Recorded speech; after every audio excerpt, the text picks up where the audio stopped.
Hello everyone, my name is Griff, and I am here today bringing you a Should You Summon on the current banner, the Gala Remix for August, featuring Yukata Cleo, Yukata Lathna, Gallant, and Gala Reborn Agni, all on the same banner as part of this Gala Remix.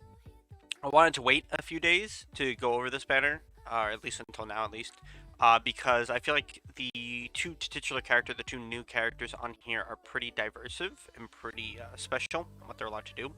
So I did want to wait a little bit to get a little bit more analysis. I am not going to end up pulling on this banner. I don't have the resources for it, even though both these characters are extremely cute, and I would be normally pulling on it if I had the resources, but unfortunately I'm going to have to skip. But I don't think this is a case where everyone should skip. I think there is a lot of value to this banner. Just before I even start talking about the units, I think that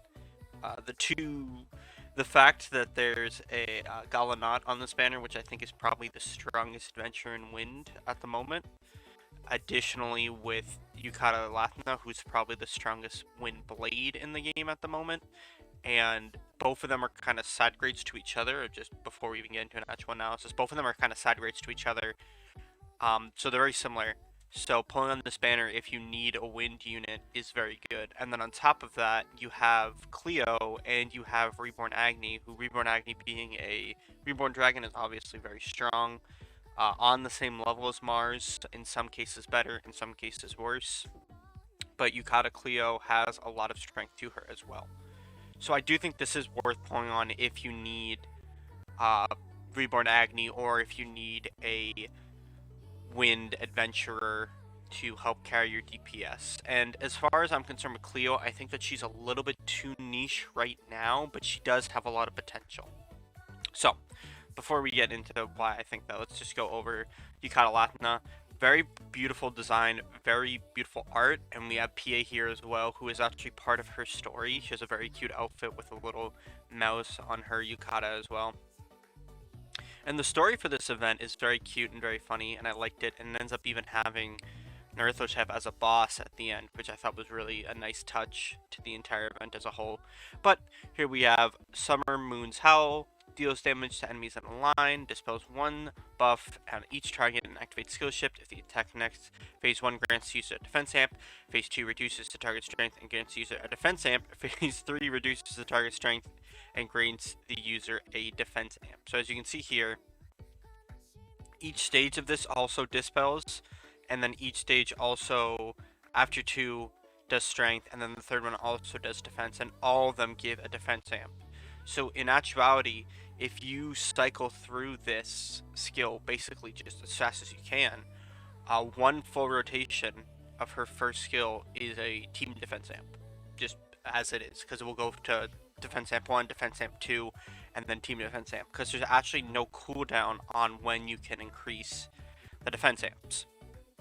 So right off the bat, she is kind of a bruiser support unit here, where she's like getting rid of strength, she's getting rid of defense, and she's also giving the team defense on their side, which I think is a huge bonus in win content right now, because one of the big things about win content right now is Mega Stormer Zero, whose skill gives the enemy 10% wind resistance reduction, which is a huge part of things like Legend Ciela Clear, is a huge part of timing in things, and it's just basically a 10% damage increase.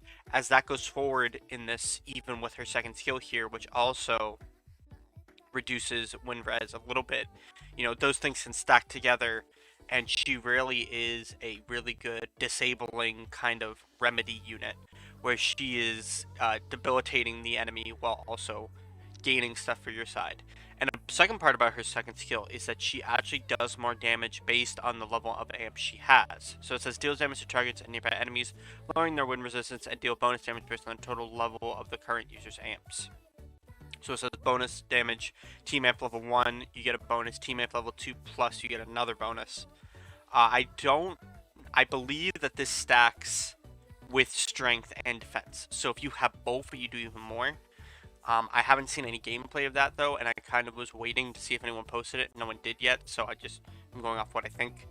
But I do think that this is very strong as is, but when we get to her, actually, before we even get to that, her Code Booty and Chain Code Booty combination are super good. Dragon Haste is always good, and Strength is always good.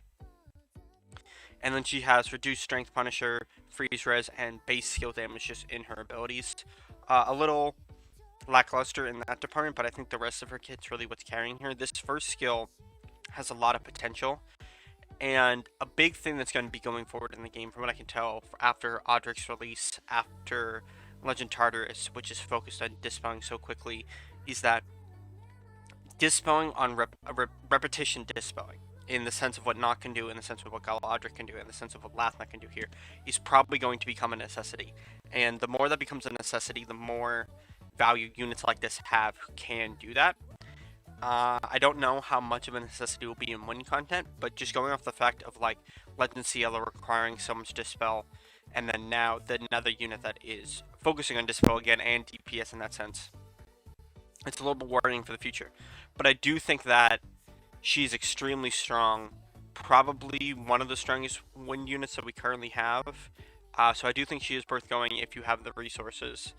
But again, as I said at the beginning of the video, she is a side grade to Gallant. So let's just go to Gallant right now.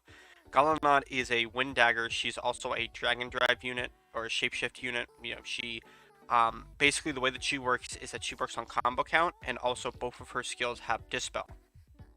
And essentially, if you have a combo count of 20 or higher when you use one of her skills, her Dragon Drive gauge fills up even more.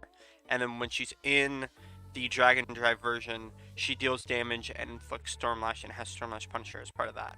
Additionally, she has a co-ability, and combo equals Shapeshift Prepped, which is super good. You basically just get that as you go on.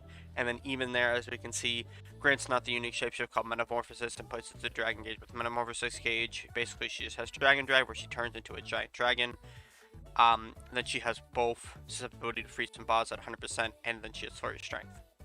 So I've gone over this unit before on the channel, that's why I'm kind of just doing a quick evaluation of her.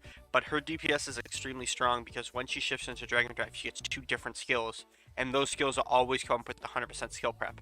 So you can do both your skills, drop out of Dragon Drive, wait the 5-10 seconds for it to come back up, and then go back into it and use those skills again. That's why her DPS is so strong, and that's why she's so good at dispelling, because she can just switch off back into dispelling whenever she needs to on her first 2 skills.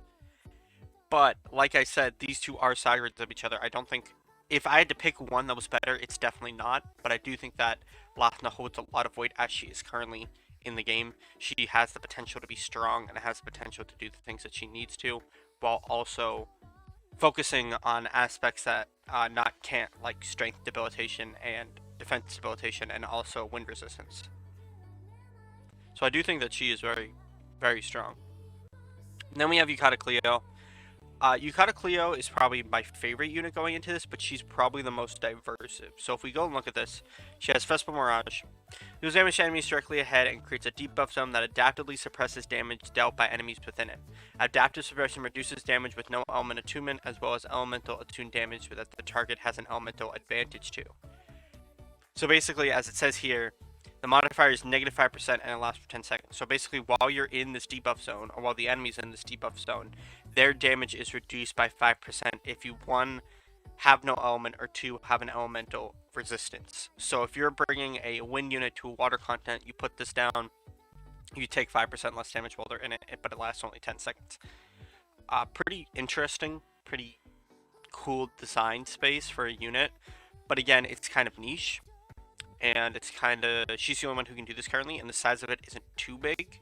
And as we go into Carnival Confusion, deals damage to targets and at nearby enemies, creates a debuff zone that reduces strength and defense of the enemies within it, and also grants to use a defense amp. So more defense amps on both these units, which is interesting to see.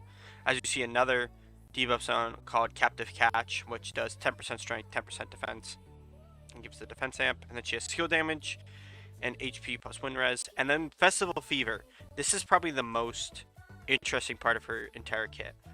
Increases damage dealt by the user's attack based on the number of active debuff zones. The maximum bonus given there are 2 or more debuff zones is increased damage by 15%. So essentially, she needs debuff zones in order to reach her maximum DPS. This kind of locks her into a point where she is really refocusing on other units bringing debuff zones. In something like a raid, this would be good. In something like if you're running Halloween Mim, who also has a debuff zone in Flame, it's good. But I think this is the part of it that becomes too niche, where she's relying too much on these debuff zones. Then she has Sleep Guards, and then Dynamic Defense fills 10% of the skill gauges when the user is granted a defense amp. So essentially, you use skill 2, you get 10% of your skills back. Again, no cooldown on this defense amp here. They seem not to want to inflict cooldowns with defense amp as much. They did with Audric, obviously, but nowadays we have 2 new units that don't. Additionally, I think that it's pretty telling that they're giving her these 2 kind of debuff zones in Curse and Nihility. I think this is kind of a direction space that they're going into, especially after Isaac. But I do think that it's an interesting concept for a unit. But I think that right now, with how as strong Flame is currently, it's a bit more difficult to justify going for her. And then last but not least, we have Gala Reborn Agni. Extremely good dragon, the same abilities as every Reborn dragon, 70% strength, and then the 30% modifier applied to damage against wind enemies. His skill, it works the same way, it inflicts Scorch Trend, which is pretty good. This one, unfortunately, has a modifier against enemies in the break state just because it does so much damage. But he is still extremely good. I have him. I would recommend getting him. So yeah, I think that this is a situational yes. I think Lathna is pretty strong. I think Cleo has the potential to be good.